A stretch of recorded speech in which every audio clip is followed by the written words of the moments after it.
ऋषिकेश में जो लंबे समय से यहाँ पर संघर्ष चल रहा है, बापूग्राम संघर्ष समिति के तत्वाधान में जो चल रहा है ये संघर्ष, ये वास्तव में यहाँ के लोगों के अंदर भय पैदा किया जा रहा है सरकार के द्वारा।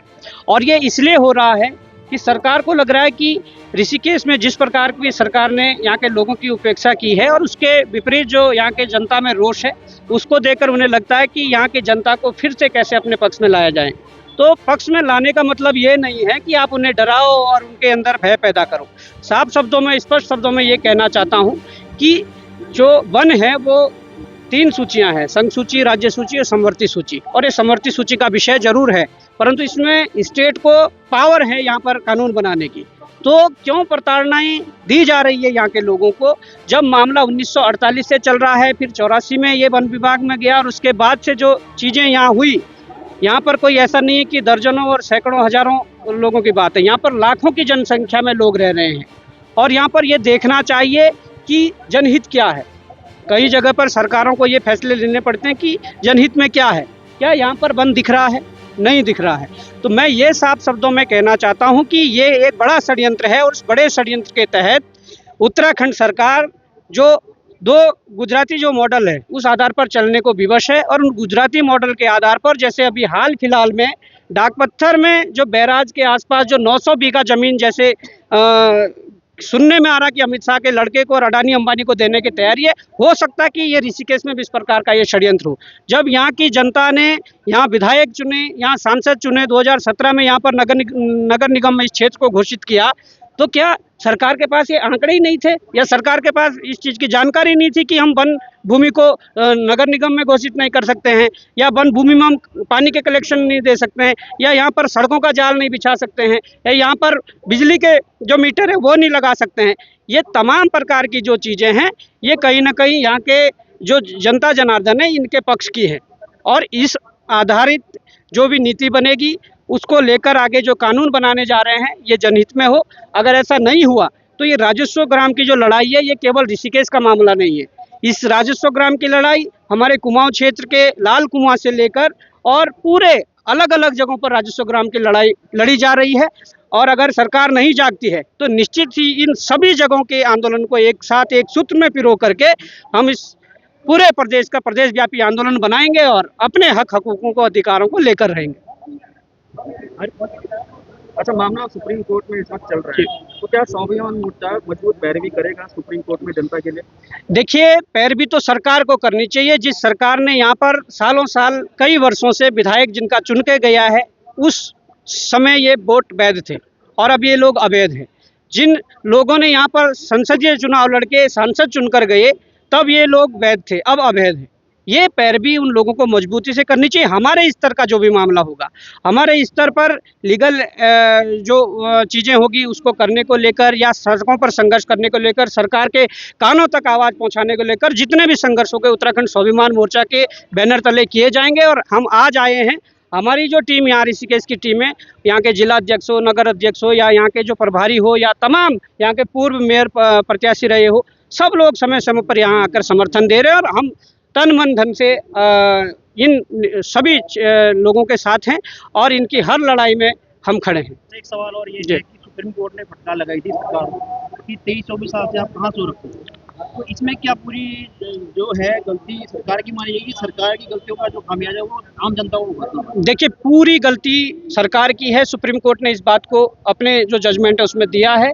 सुप्रीम कोर्ट ने सरकार को लताड़ा है कि किस तरीके से आज इतना बड़ा ये मामला बन गया और सारी गलती सरकार की थी। पर मैं ये भी कहना चाहता हूँ, सरकार ने अगर इतनी बड़ी गलती की है, सरकार के पास पावर है, वो या तो विशेष सत्र का आह्वान करें और यहाँ के जो विधायक जो यहाँ पर आ जाते हैं दूसरे तीसरे दिन, ये यहाँ पर उनके आने की जगह नहीं है, उनका ये मंच नहीं है।